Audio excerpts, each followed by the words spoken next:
दोस्तों आज के इस वीडियो में बात करेंगे हम आईपीओ के बारे में, यानी कि आईपीओ क्या होता है, इसमें निवेश हम कैसे करें, आईपीओ में निवेश करने के लिए कितना पैसा चाहिए, आईपीओ के हमें क्या बेनिफिट्स मिलते हैं, आईपीओ हमें कितना फायदा होता है, कितना नुकसान होता है, सारा डिटेल इस वीडियो में हम देखेंगे। स्वागत है आपका यूट्यूब चैनल न्यूज सपाटा पर और मैं हूं आपका दोस्त नितेश। दोस्तों इससे पहले जो मैंने वीडियो बनाया उसमें म्यूचुअल फंड के बारे में आपको बताया था कि म्यूचुअल फंड क्या होता है, और इसमें एक वीडियो था लार्ज कैप म्यूचुअल फंड्स क्या होते हैं, दूसरा वीडियो था फ्लेक्सी कैप म्यूचुअल फंड्स क्या होते हैं, म्यूचुअल फंड में निवेश कैसे करें, म्यूचुअल फंड में निवेश करने के बाद हमारा पैसा किस तरीके से तेजी से ग्रोथ करता है, ये सारी चीजें मैं आपको बिल्कुल हिंदी में बहुत ही सिंपल भाषा में सिंप्लीफिकेशन करके बता चुका। तो इसीलिए अब आज का जो वीडियो है वो आईपीओ पर फोकस करते हैं कि आईपीओ क्या है, इसका बिल्कुल सिंप्लीफिकेशन कर देते हैं। वीडियो देखने के बाद आपको समझ में आ जाएगा कि आईपीओ में हमें निवेश करना चाहिए कि नहीं करना चाहिए, आईपीओ में निवेश करें तो कैसे करें, आईपीओ में निवेश के लिए कितना पैसा चाहिए और कितना बेनिफिट हमें मिलता है। तो सबसे पहले जान लेते हैं कि आखिर में आईपीओ होता क्या है। एक्चुअली में आईपीओ क्या होता है, मार्केट में बहुत सारी कंपनियां हैं, आप सभी को पता है, जो ट्रेडिंग करती हैं, लेकिन काफी सारी कंपनियां ऐसी हैं जो शेयर मार्केट के थ्रू ट्रेडिंग नहीं करती, शेयर मार्केट में लिस्टेड नहीं होती। जब कंपनियां शेयर मार्केट के थ्रू ट्रेडिंग करना चाहती हैं तो वो अपने आप को शेयर मार्केट में लिस्टेड करवाती हैं, लेकिन लिस्टेड करवाने से पहले वो अपना एक शेयर इशू करती हैं। जो शेयर इशू करती है उसका एक प्राइस तय किया जाता है, उसको बोलते हैं इशू प्राइस, और इसी इशू प्राइस पर हम लोग जो है उसका शेयर खरीदते हैं। मान लीजिए किसी कंपनी का इशू प्राइस 10 रुपए है तो हम उसका इशू प्राइस पर शेयर खरीद लेंगे। जिस प्रकार जोमेटो ने किया, तो जोमेटो का इशू प्राइस था, उस पर हम लोगों ने इशू प्राइस पर शेयर खरीदा। अब जब कंपनी लिस्टेड हो जाती है शेयर मार्केट में तो उसका एक लिस्टिंग प्राइस जारी होता है, और वो लिस्टिंग प्राइस और इशू प्राइस इन दोनों के बीच का जो अंतर होता है वो आपका या तो फायदा होगा या नुकसान होगा। मान लीजिए इशू प्राइस कम है और लिस्टेड प्राइस ज्यादा है तो आपको बेनिफिट होना तय है, इशू प्राइस ज्यादा है लिस्टेड प्राइस कम है तो आपको नुकसान होता है। लेकिन पिछले हम देखें 6 महीने का रिकॉर्ड उठा करके, यानी कि लास्ट 6 मंथ की बात करें तो कंपनियों ने अपने आईपीओ जारी करके मार्केट से 27,400 करोड़ रुपए इकट्ठा किया।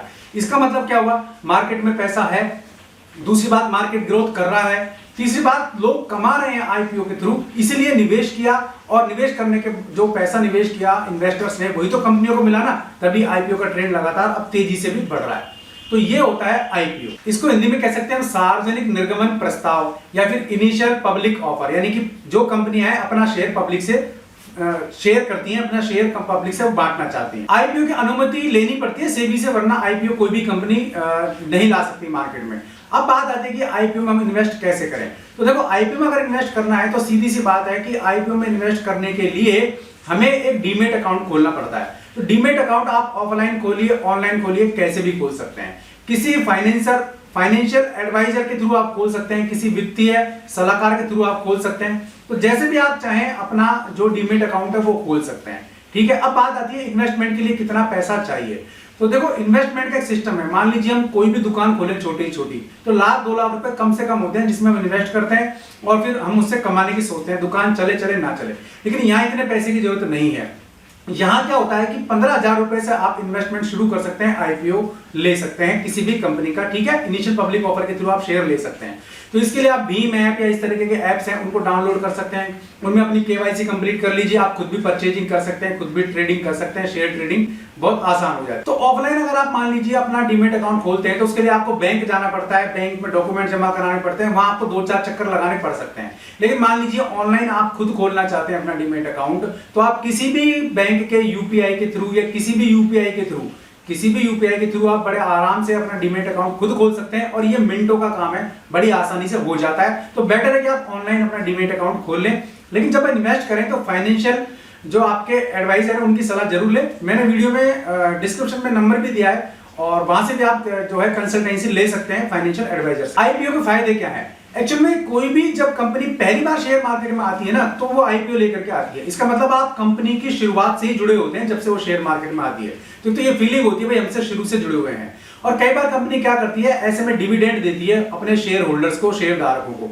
उसमें फायदा क्या है, आपको शेयर बेचना नहीं होता, आपका शेयर आपके पास है, आपका इन्वेस्टमेंट आपके पास है, वो बढ़ रहा है। लेकिन डिविडेंड जो कंपनी देती है फायदा, वो आपके सीधे बैंक अकाउंट में आ जाएगा बिना किसी हेडेक के। जैसे कि एचडीएफसी अभी डिविडेंड दे रही है अपने शेयर होल्डर्स को जिन्होंने उसका आईपीओ लिया था, इसलिए उनको डिविडेंड मिल रहा है। ऐसा लगातार कंपनियां करती रहती हैं। तो यहां बात कर रहे थे कि आईपीओ में निवेश के लिए कितना, इन्वेस्टमेंट के लिए कितना पैसा हमें जरूरी है। तो आप इसकी शुरुआत 15,000 रुपए से कर सकते हैं, मिनिमम 15,000 रुपए से। और फिर इसके लॉट में शुरुआत होगी, जैसे कि 15 से आप शेयर खरीदें, फिर आपको 15 के 30 हो जाएंगे, 30 के 45। तो इस प्रकार से आप अपना पैसा मार्केट में बढ़ा सकते हैं और इस प्रकार से आपका प्रॉफिट भी लगातार बढ़ता रहता है। अब हर कंपनी का लॉट होता है, ठीक है ना। जब आप शेयर लेंगे इनिशियल पब्लिक ऑफर के थ्रू या आईपीओ के थ्रू शेयर लेंगे तो हर कंपनी का लॉट होता है। किसी कंपनी के लॉट में 100 शेयर होते हैं, किसी के में 75 होते हैं, किसी के में 20 होते हैं, किसी में 10 होते हैं, इस तरीके से। तो हर कंपनी के थ्रू उसका लॉट लेना पड़ता है और पर शेयर का रेट आता है, उस रेट के हिसाब से हमें वो इन्वेस्ट करना पड़ता है, उस हिसाब से हम उसको शेयर ले सकते हैं। यानी कि लॉट पूरा खरीदना पड़ेगा, ये बात आपको ध्यान रखनी है, तो तभी आपको बेनिफिट भी हो सकता है। दूसरा, अगर आप मान लीजिए होल्ड करने की क्षमता रखते हैं, अपने पैसे को थोड़ा रोक कर रखने की क्षमता रखते हैं, तो डेफिनेट आपको बेनिफिट ही होगा। तो हर कंपनी जब भी आईपीओ आता है तो हर कंपनी का लॉट अलग हो सकता है, उसका प्राइस बैंड अलग हो सकता है, ये तो हमेशा आपको देखने को मिलेगा।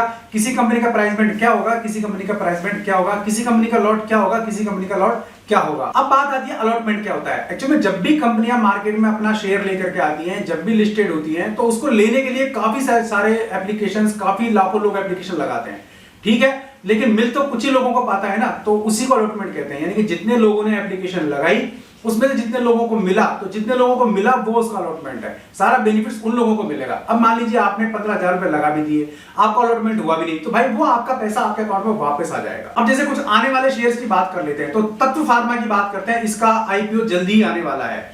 तो तत्व फार्मा ने अपना प्राइस बैंड जो रखा है वो रखा है 1073 रुपीज से लेकर के 1083 रुपीज तक, और जो इसका लॉट है वो है 13 शेयर का। यानी कि आपको 13 शेयर एक साथ खरीदने पड़ेंगे। 13 इंटू 1083 आप लगा लीजिए, ये आपका इन्वेस्टमेंट होगा। 15,000 के गुणक में ही आपको यहाँ इन्वेस्टमेंट करना पड़ेगा, ठीक है। अब बात कर लेते हैं हम यहाँ, जैसे जोमेटो का भी शेयर आया तो उसने 72 से लेकर 76 रुपए का रेट रखा था और इसका 195 का लॉट था। इसके अलावा आने वाले फ्यूचर में देखें बहुत ही जल्दी तो आपको पेटीएम का आईपीओ भी देखने को मिलेगा। इसके अलावा आपको बजाज एनर्जी का आईपीओ देखने को मिलेगा। इसके अलावा आपको नायका का आईपीओ देखने को मिलेगा, एलआईसी का आईपीओ देखने को मिलेगा। तो ये काफी सारी ऐसी कंपनियां जो शेयर मार्केट में लिस्टेड होने जा रही हैं और जिनका आईपीओ अभी दोबारा से एक बार मार्केट में आपको नया देखने को मिल सकता है बहुत ही जल्दी। तो लास्ट में आपको बता रहा था 180 दिन का कि आईपीओ में क्या होता है क्या नहीं होता। लास्ट 180 दिन का देखें, 6 महीने का देखें, तो कंपनीज ने आईपीओ जारी करके 27,400 करोड़ रुपए मार्केट से इकट्ठा किए। इसका मतलब मार्केट के दिन आने वाले अच्छे हैं। फिर भी आपको एक सलाह दे देता हूं, ये विशेष रूप से ध्यान रखना, आप जब भी पैसा इन्वेस्ट करें तो ये बात ध्यान रखें कि इसमें आपको नुकसान भी हो सकता है, फायदा भी हो सकता है। इसीलिए किसी भी फाइनेंशियल एडवाइजर के थ्रू आप शेयर में अपना इन्वेस्ट कर सकते हैं, आईपीओ ले सकते हैं, ठीक है। पॉजिटिव मन बना करके आप कोई भी काम करें, क्योंकि काम का एक ही सिस्टम है, नफा या नुकसान। वैसे भी बड़े बिजनेसमैन सभी एक चीज कहते हैं, जो मंदी में टिका रहता है वो तेजी में कमाता है। तो अभी जैसे हर चीज का रेट डाउन आपको मिलेगा, लेकिन बाद में धीरे धीरे बढ़ सकता है। जिस तरीके से पेट्रोल के, डीजल के रेट्स बढ़ रहे हैं, उसी प्रकार से मार्केट भी चेंज होता जा रहा है, ठीक है। और ई कॉमर्स भी आ रहा है, तो सबसे मार्केट का पूरा ट्रेंड चेंज हो रहा है। तो पता नहीं आगे क्या हो, लेकिन हाँ इतना है कि थोड़ा रुके रहे मार्केट में तो डेफिनेट बेनिफिट कम आ जाएंगे। उम्मीद है आपको वीडियो पसंद आया होगा, आईपीओ क्या होता है समझ में आया होगा, वो भी शुद्ध हिंदी में मैंने आपको सिंप्लीफिकेशन करके बताने की कोशिश की। वीडियो पसंद आया तो लाइक और शेयर जरूर कर देना। चैनल पसंद आए सब्सक्राइब करने में कंजूसी मत करना।